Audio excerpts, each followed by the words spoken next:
Senhor nosso Deus, obrigado por estarmos num momento tão especial, num lugar tão agradável, onde queremos estudar um pouquinho mais do Teu amor, da Tua vontade para a nossa vida, para vivermos de maneira mais feliz, de maneira melhor, contigo, com os outros e conosco mesmos. Nós pedimos a Tua presença, a Tua bênção conosco, tocando nossa mente, nosso coração, com Teu Espírito. Em nome de Jesus oramos. Amém.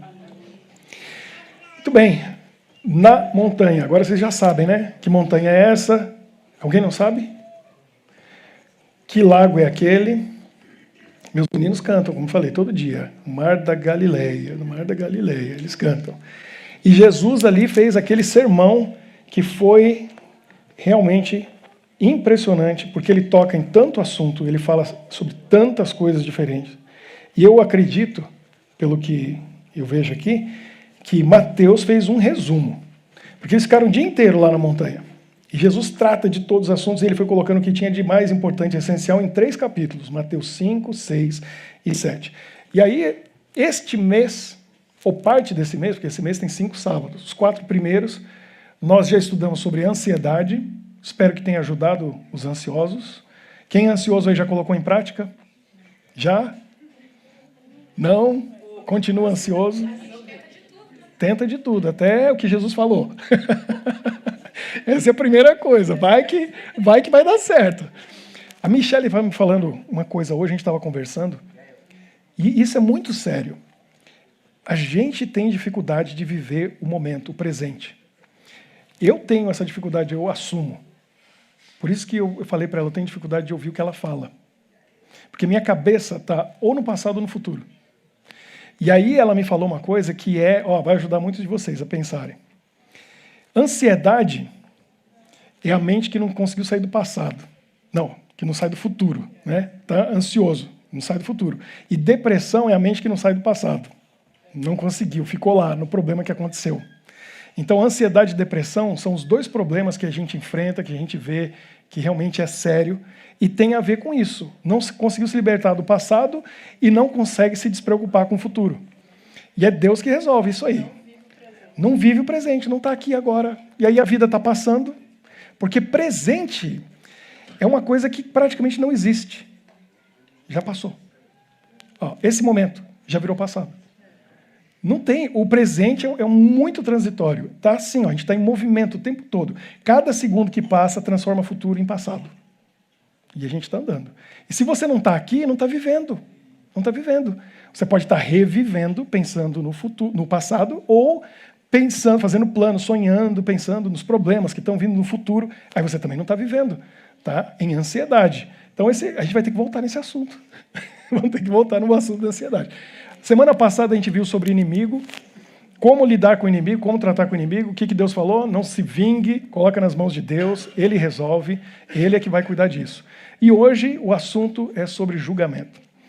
E eu vou dizer uma coisa, o que mais tem nesse mundo é juiz, não é? O que mais tem nesse mundo é juiz. A gente acha que é advogado, porque advogado tem muito. Pelo menos lá no Brasil é assim, você pergunta para um jovem, ele vai fazer faculdade, aí ele não sabe o que fazer, ele acaba fazendo o quê? Vai fazer direito. E acaba não fazendo certo, né? Que vai fazer direito e não faz direito. Porque quem faz direito, quem se torna advogado, tem 1000 opções. Você pode fazer muita coisa, tem muitas opções. É um leque muito grande. Além de que o pessoal fica pensando, né, nos benefícios da profissão e tal, dá muito recurso, né? Agora, eu estava vendo esses dias uma entrevista com o Jô Soares. E lá ele estava falando do padroeiro dos artistas. Artistas de circo, saltimbanco, atores de teatro, de cinema, de TV e tal. E foi falando e tal.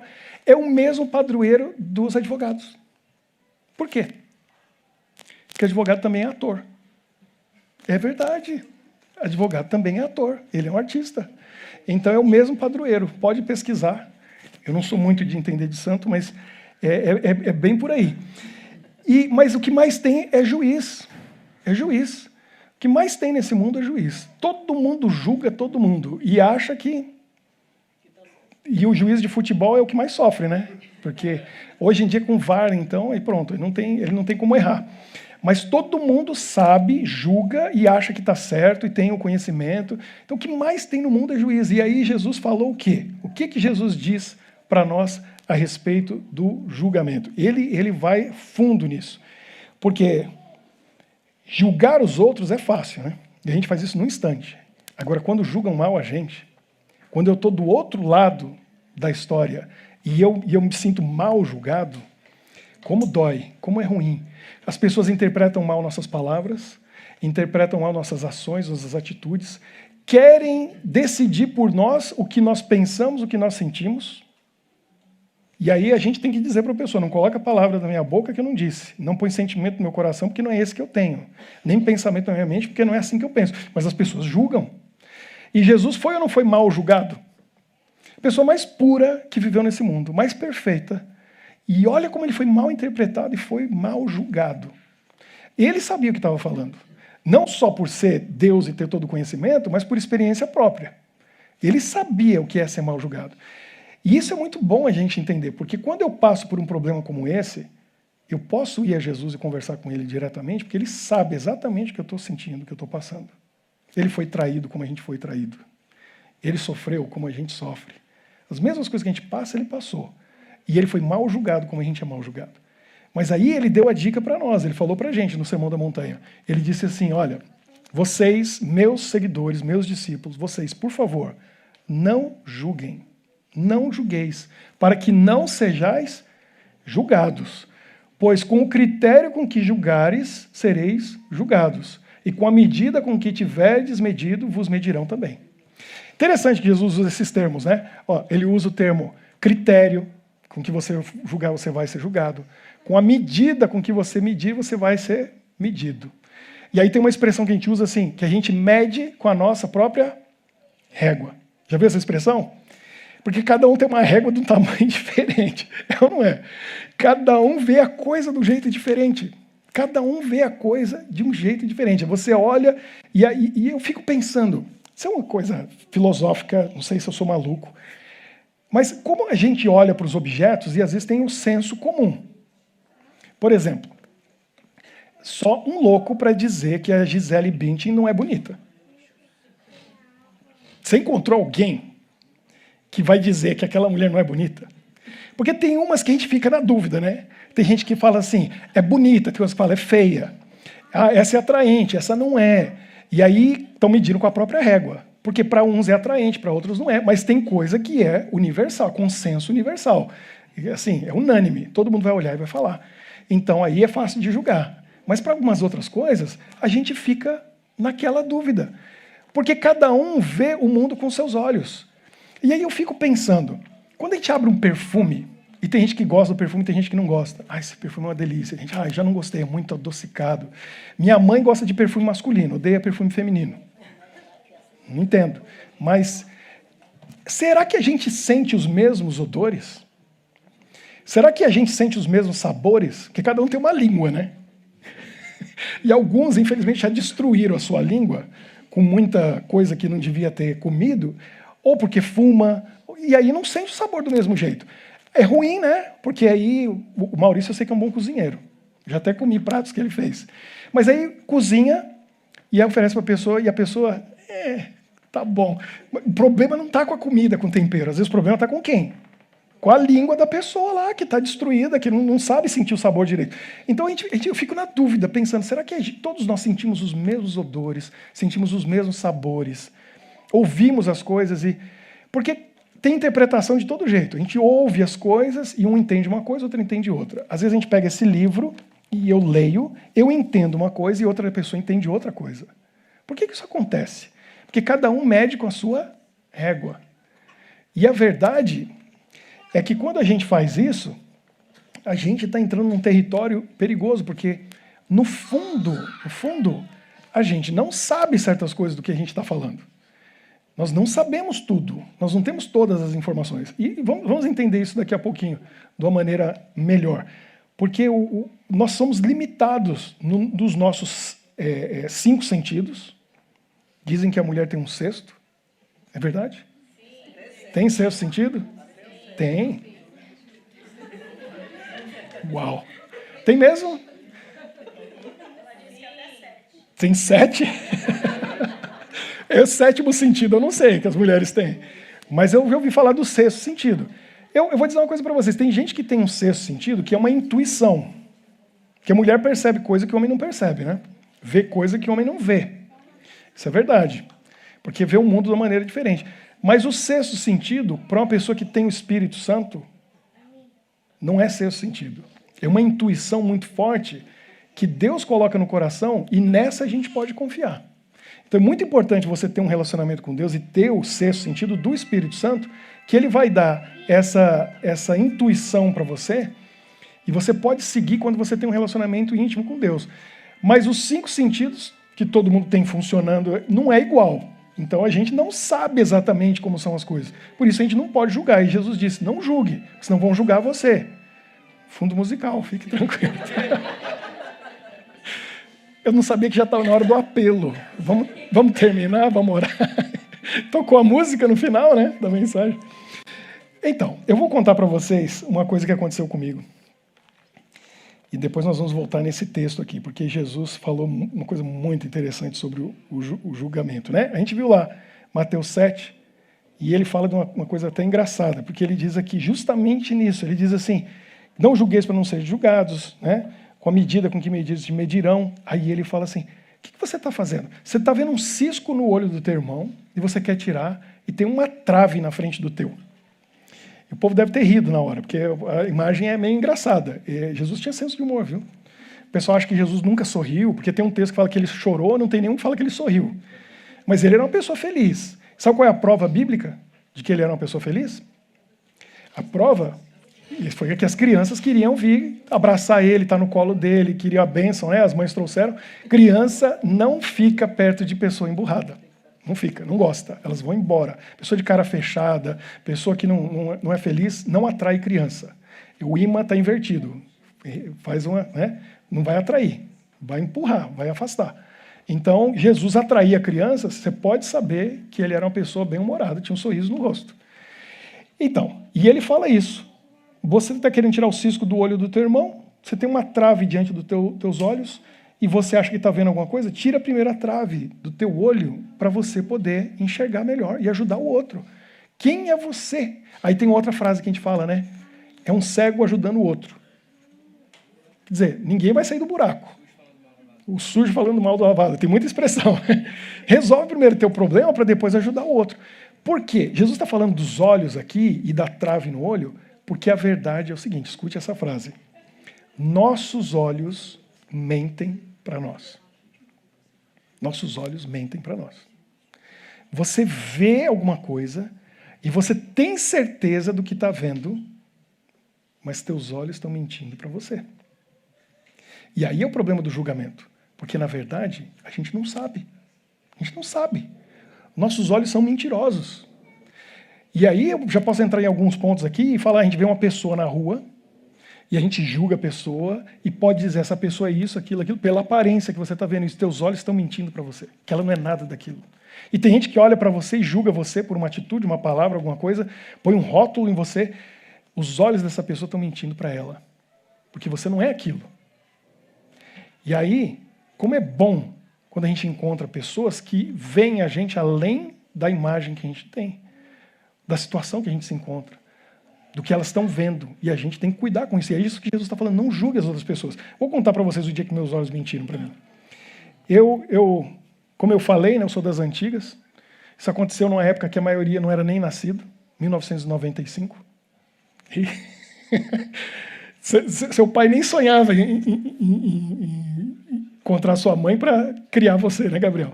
95, Sofia. Isso não era nem projeto ainda. Nem projeto. Ela confessou para mim que ela tem 23 anos. Falei para todo mundo, olha só. Nova, né? Então, 95, eu já tinha 21. E tinha saído do Brasil pela primeira vez. Primeira vez que eu saí da América do Sul, eu falei para vocês, para ir para onde? Para onde que eu fui? A primeira vez que eu saí. Peguei um avião, saí de São Paulo para Bruxelas. Vim para cá. Olha só, eu nunca imaginava que um dia ia morar aqui. Estou aqui, 9 anos. 2 meninos, um nascido aqui em Bruxelas. A gente mora fora de Bruxelas, todo dia que, quando chega na estrada, ele vê o monumento, os prédios e fala assim, papai, chegamos na cidade que eu nasci. A minha cidade, Calel, a sua cidade, Bruxelas. Vim para cá, e aí a gente fez uma viagem, porque teve um encontro da igreja na Holanda. Naquela época a gente falava errado, né? Falava Utrecht, da cidade que chama Utrecht. Coisa complicada. Ô, língua difícil. Vai aprender holandês para ver que é bom. E aí estamos rodando e tal. E no final da viagem, 5 semanas, 4 moleque maluco. 2 de 21, 2 de 20 anos de idade. Risco tremendo de acontecer loucura, né, no caminho. Graças a Deus deu tudo certo. Alugamos um carro em Paris e rodamos 10 mil quilômetros de carro, mais outros de trem, de ônibus. E aí terminamos em Paris. Últimos dias, chegamos em Paris. Todo mundo estudava teologia, ia ser pastor. Aí conseguimos ficar na igreja. Pedimos para autorização para ficar na igreja. E eu nem sei qual é a igreja lá, mas eu já falei com algumas pessoas, me falaram qual que é. E não tinha banheiro, eu me lembro. E brasileiro é o seguinte, né? A gente não é francês. Francês não tem banheiro, não tem chuveiro?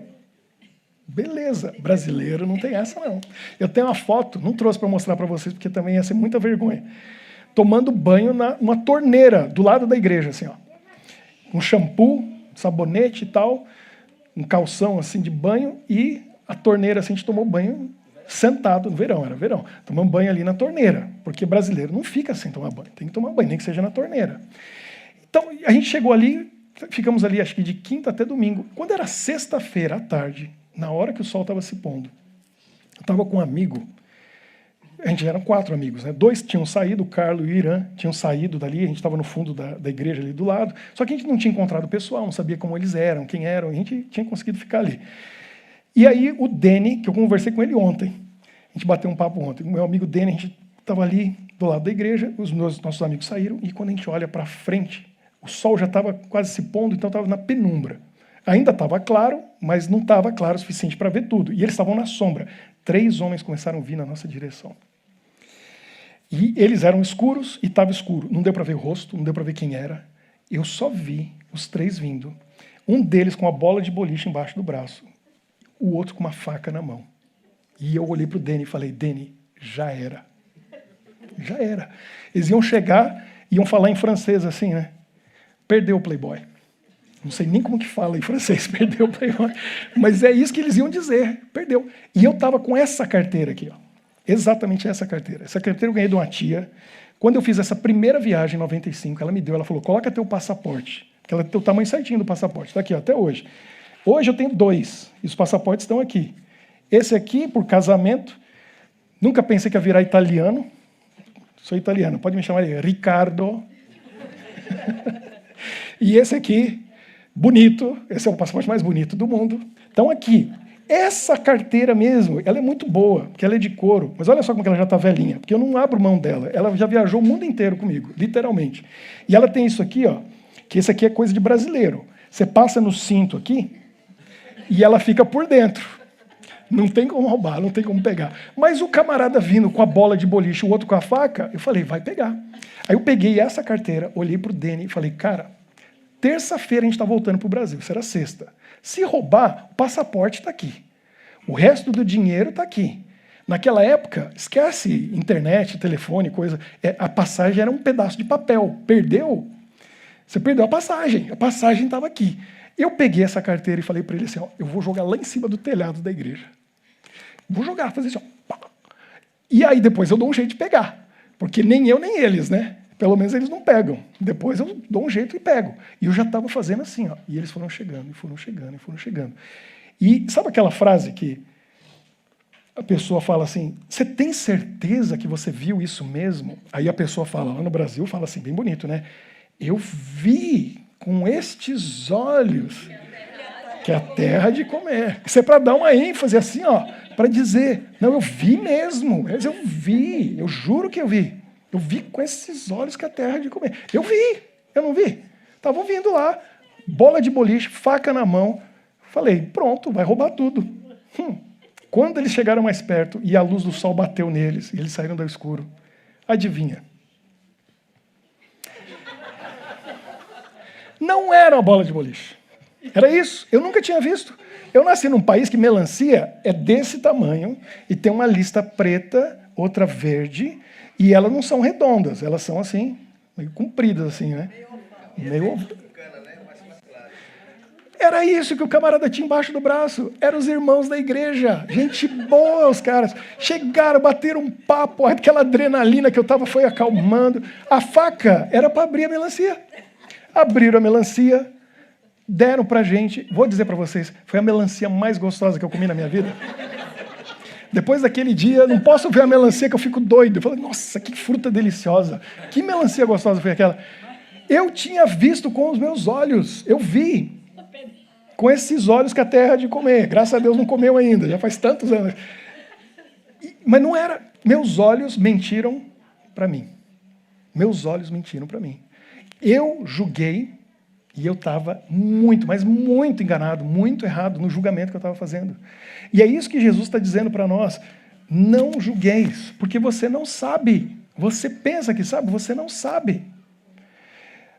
Olha, quando a gente vê um problema, uma situação, existe uma sequência de análise que a gente pode fazer. E eu vou ensinar para vocês como a gente faz. Isso eu aprendi nas minhas aulas do mestrado lá, que eu estou fazendo na França. Olha que interessante. Uma pessoa faz alguma coisa contra você, ou acontece um problema, uma situação qualquer uma. Você tem direito de analisar aquela situação, usando esse cérebro maravilhoso que Deus deu para você. Essa inteligência que você tem. Só que tem limite, e você tem que saber qual é o limite, para não passar desse limite que Jesus colocou nesse texto. Olha só, primeira coisa, você observa. Então você vai observar. Segunda coisa, você vai analisar a situação, ou a pessoa, ou o que aconteceu. Terceira coisa, aí você vai questionar, faça perguntas. E assim que você encontrar as respostas, aí você vai constatar. Ok? É isso aí, ó. Observar, analisar, questionar, constatar. Tudo isso você pode fazer. Não tem risco, você não vai pecar se você for até aí. O problema é que a gente vai além. E é isso que Jesus está dizendo para a gente não fazer aqui nesse texto, no Sermão da Montanha. A gente observa, vê a situação, observa, e tem gente que observa mais que outros. Tem gente que é observador, tem gente que não é. Eu, por exemplo, não sou. E eu sou casado com uma mulher que não passa nada pelos olhos dela, sem ela perceber. Observa tudo. E aí eu tenho um filho que é a mesma coisa. O moleque tem uma memória, o moleque não esquece. E ele pega tudo. Aí depois ele vai falando pra gente. Aí a Michelle, eu saio com eles pra rua, volto pra casa, ela fica tranquila, porque eles entregam tudo. Porque presta atenção em tudo. Se eu fizer alguma coisa errada, se eu disser alguma coisa errada, se acontecer alguma coisa, ela vai saber. Porque o moleque é observador, tá brincando aqui, ó, você acha que ele não tá sabendo tudo que está acontecendo, está ouvindo tudo, e ele vai repetir depois. Então, observar. As mulheres são mais observadoras que os homens, é verdade? É o tal do sexto sentido? Ou esse já é o sétimo? Tá por aí, né? Aí a gente analisa, você observa, vê o problema, vê a situação, vê a coisa e tal, aí você faz uma análise. Aí você chega a algumas conclusões, analisando, você analisa. Aí você questiona. Faça perguntas, faz um questionamento do que está acontecendo. E aí você constata, faz uma constatação. O problema é o que você vai fazer depois disso. Porque até aí, Jesus falou, você pode ir. Você não pode chegar no ponto do julgamento.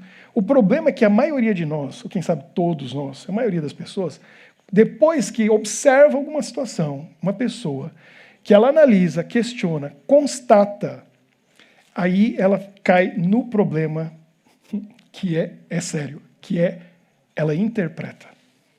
E aí é que começam os problemas. Porque a interpretação, cada um tem a sua.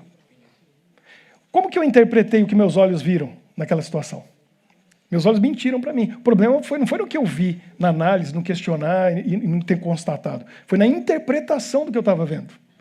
E interpretação é uma coisa complicada, porque eu vou dizer para vocês, eu não sei vocês na escola, quem está estudando aí ainda, na minha época, tinha uma coisa nas aulas de português, eu detestava, que chamava interpretação de texto. A gente quer fugir dessa aula, né? Vou falar uma coisa para vocês, tinha que ter mais daquela aula. As pessoas não podem fugir daquela aula. Porque aquilo é muito importante para ajudar a desenvolver na nossa mente, no nosso cérebro, a capacidade de entender o que as pessoas estão dizendo. Você lê um texto, o autor tinha alguma coisa em mente. Alguns textos são mais complexos, mais complicados e tal. E aí, na interpretação de texto, na aula, o professor ali ajudando, de português, vai ajudar você a decifrar algumas coisas que estão entre linhas. A Bíblia é cheia de coisa entre linhas. E tem gente que não consegue interpretar esse texto. E eu converso com a minha esposa, e acontece tanto na igreja, e acontece na vida. Você diz uma coisa e a pessoa entende outra. E aí eu falo para minha esposa, fugiu da aula de interpretação de texto.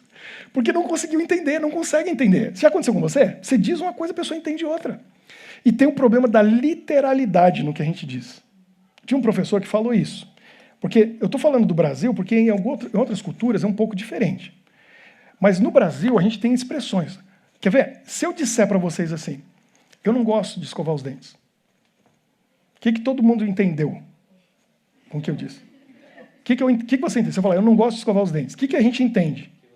Que eu não escovo os dentes. Eu falei que eu não escovo? Eu não falei que eu não escovo, eu falei que eu não gosto. E eu poderia dizer, apesar de não gostar, todos os dias eu escovo após cada refeição. Inclusive de manhã, quando eu acordo, e à noite antes de dormir. Poderia dizer isso. Mas a gente interpreta. Mas a pessoa falou, eu não gosto, mas a gente não escova. Porque é uma questão da expressão, da cultura. Mas não foi isso que disse. E aí a gente tem muito problema com português, né? Cadê os portugueses aqui? Tem português? Cadê?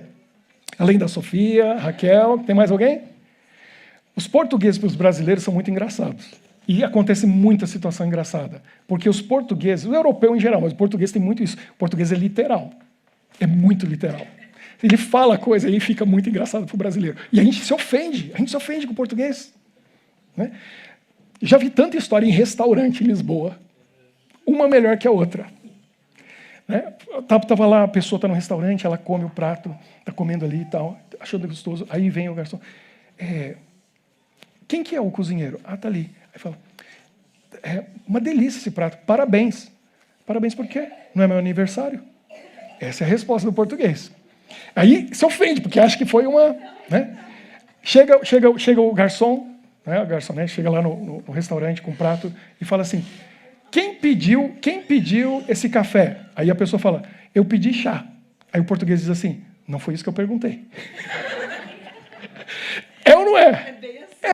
Português é assim, porque são literais. E o brasileiro é todo cheio de... Né? E aí acha que é mal educado. Não é, eles são literais. E a lista é grande de história com essa coisa. E aí vem o problema da interpretação. Aí já interpreta isso como uma má educação, ou que está ofendendo.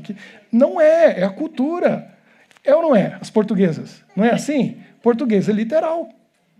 Né? A minha querida Rosa Suzana, já levei cada uma aqui que vocês não fazem ideia, porque a gente convive, mas já estou acostumado, porque eu já entendo. Eu já sei que... E a brincadeira dela e as piadas dela, tem que saber.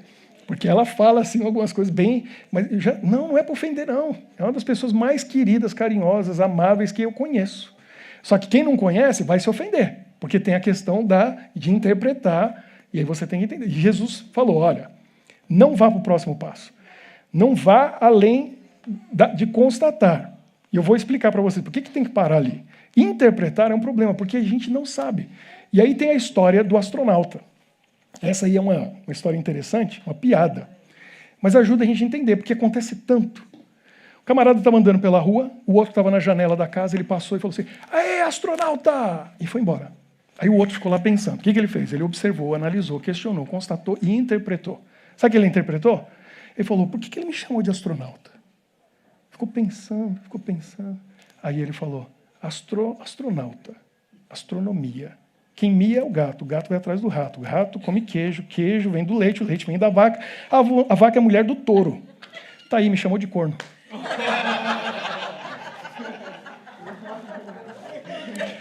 Interpretou tudo errado. Mas tem gente que é assim, não é?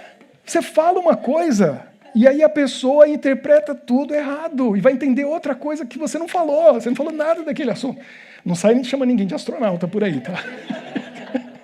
Mas tem gente que é assim, interpreta errado.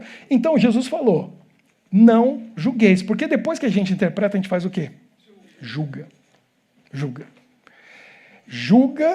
porque todo mundo é juiz. Pega o martelo, bate, e o pior, depois de julgar, porque se parasse aí, faz o quê? Condena. E aí condena. Olha, analisa, faz tudo isso aí, interpreta da sua maneira, julga e condena. E isso não cabe a nós. Só a Deus, porque Deus conhece o coração. E eu não conheço o coração. Deus está mais preocupado com a intenção do que naquilo que as pessoas fazem ou dizem, do que o que realmente elas fazem ou dizem. Porque a gente olha de fora, a gente não sabe o que está por trás. Tem tanta intenção. Né? Tem uma história que me chocou, me marcou muito. Verídica, aconteceu nos Estados Unidos muito tempo atrás. Era um meio da semana, tinha esse cristão, esse crente, que foi à noite no culto de oração na igreja, estava com a Bíblia debaixo do braço, voltando para casa. Quando ele está no caminho para casa, ele tinha que passar por uma ponte. Já era tarde, depois de 10 da noite. Quando ele chega na ponte, ele vê um homem caído no chão, sangrando, com uma faca cravada no peito. O que ele fez? Ele chegou do lado do homem, se ajoelhou, tentou ajudar, colocou a Bíblia do lado, se apoiou, colocou a mão no peito dele, colocou a mão na faca e tirou a faca, tentando ajudar a pessoa. Nessa hora, uma senhora que morava na casa da esquina, de frente para a ponte, estava fechando a janela e viu.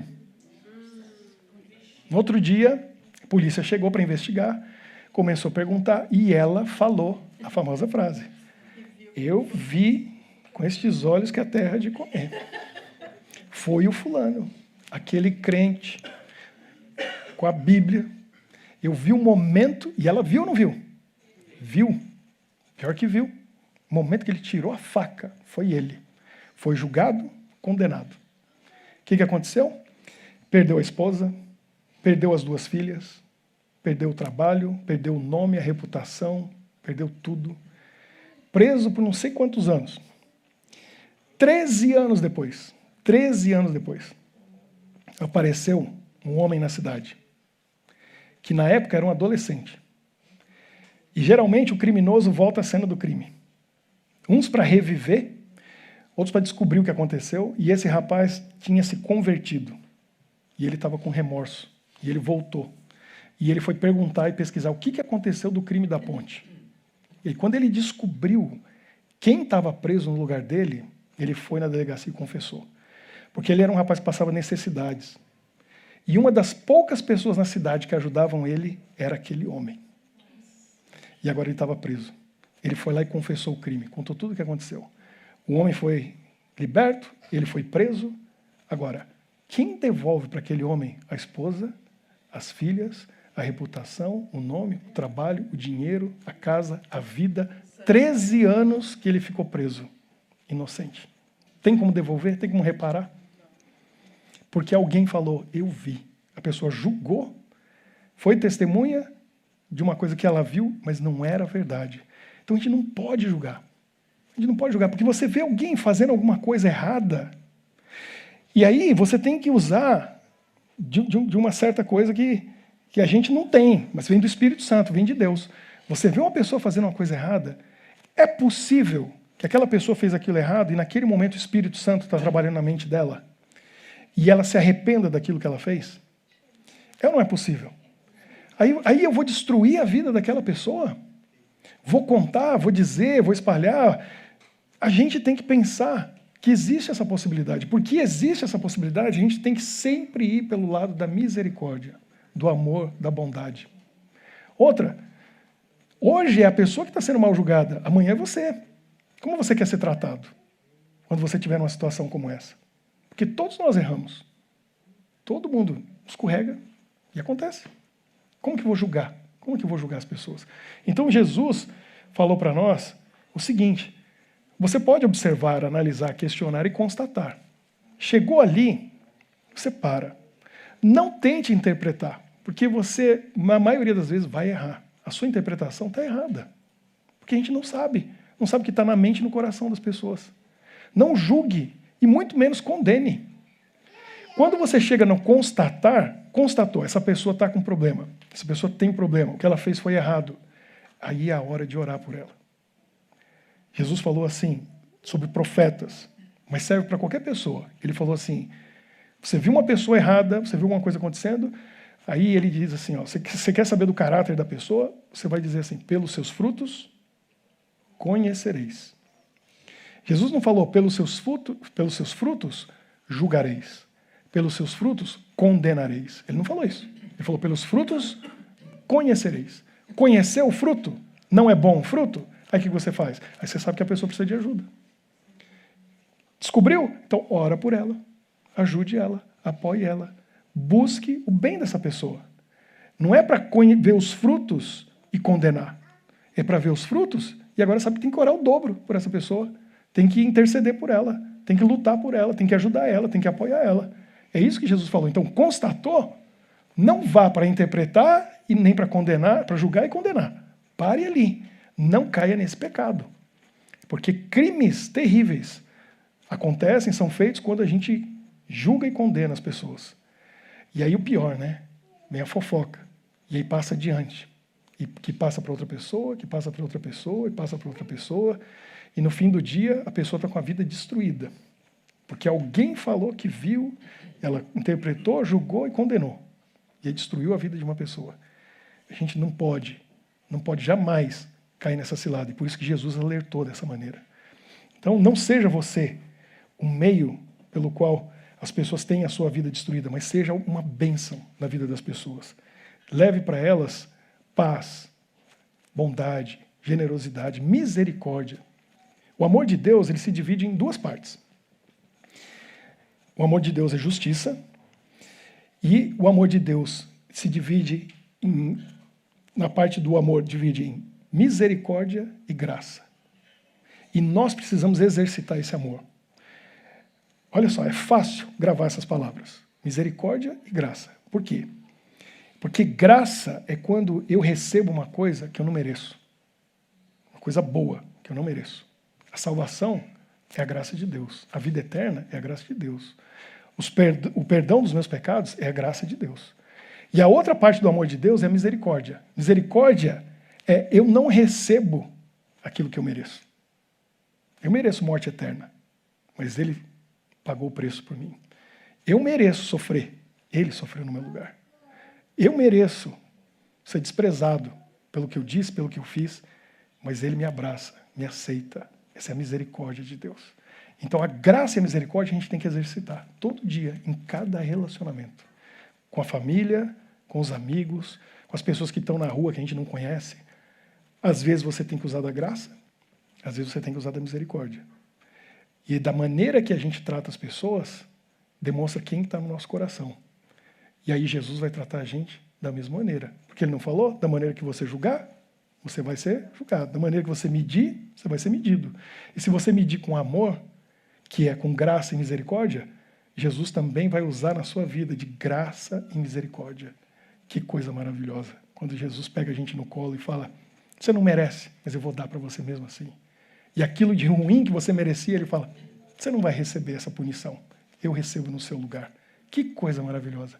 Então Jesus falou assim, de graça recebeste, de graça dai. Passa para frente. Deus te deu perdão? Perdoa também. Falando nisso, semana que vem, qual que é o tema? Então você não pode perder. Porque o perdão é isso. De graça a gente recebe, de graça a gente passa para frente. E aí a gente tem que ter misericórdia das pessoas. A gente vai estudar esse assunto na semana que vem. Eu quero orar com você nesse momento. Se você quiser vir aqui, porque aqui já virou tradição. Esse é o local da oração. Se quiser ficar aí, pode ficar. Porque às vezes vai gastar muito a sola do sapato, né? Andar 5 metros. Não tem problema, você pode ficar aí. Hoje eu estou abusando, né? Mas se você quiser vir aqui, você venha, que a gente vai orar, pedindo para Deus, primeiro, dar para a gente os olhos dele, para a gente poder ver direito as coisas, porque os nossos olhos mentem para nós. Mas mesmo que a gente veja mal, que não julguemos e condenemos as pessoas, que a gente possa olhar e deixar o julgamento, quem vai fazer é Jesus, porque Ele não erra no julgamento dele, Ele acerta. E semana passada a gente viu o que Ele faz, quando a pessoa merece uma repreensão, Ele dá, e é para o bem dela. Ela sai transformada depois daquela repreensão que Jesus dá. Então a gente coloca nas mãos dele. Não cabe a nós julgar e condenar ninguém. Vamos orar. Você que está aí pode ficar de pé. E assim a gente vai pedir a bênção de Deus, ajudando a gente a ter uma visão melhor. Nosso Deus, nosso Pai, colocamos a nossa vida nas Tuas mãos. Pedimos que nos ajude a ser mais como Jesus, que olhava para as pessoas e via muito além do que estava ali diante dos olhos. Ele viu o coração e ele sabia que as pessoas, apesar do que fazem, do que dizem, das atitudes, elas são pessoas que têm o desejo de ter o Teu amor. E a gente precisa dar chance para elas descobrirem esse amor antes de julgar e condenar. O julgamento cabe a Ti e não a nós. Por isso, nos ajude a exercer o Teu amor, a graça e a misericórdia em cada relacionamento nosso. Que sejam relacionamentos onde demonstremos bondade, aceitação, que nós possamos ter muita paciência com aqueles que estão ao nosso redor. Porque nós também vamos precisar dessa paciência quando nós errarmos. Então, Senhor, nós pedimos que ajude-nos a não julgar. Quando nós analisarmos uma situação e chegarmos a algumas conclusões e constatarmos alguns problemas, não vamos deixar a interpretação contigo, porque a gente não entende, não sabe o que está por trás daquilo. A gente não quer julgar e condenar ninguém, como nós não queremos ser julgados e condenados. Abençoe a cada um de nós para seguirmos o exemplo de Jesus, o modelo que Ele nos ensinou e nos deu. E dessa maneira, nós possamos levar esse amor a todos que estão ao nosso redor, no nosso dia a dia, durante a semana. Abençoe a cada um que veio aqui hoje e aqueles que estão em casa acompanhando online agora ou que vão assistir depois essa mensagem, que ela possa realmente fazer a diferença na nossa vida, que possamos refletir e pensar mais nos relacionamentos que temos. Nós pedimos por essas bênçãos e oramos em nome de Jesus. Amém. Deus abençoe vocês.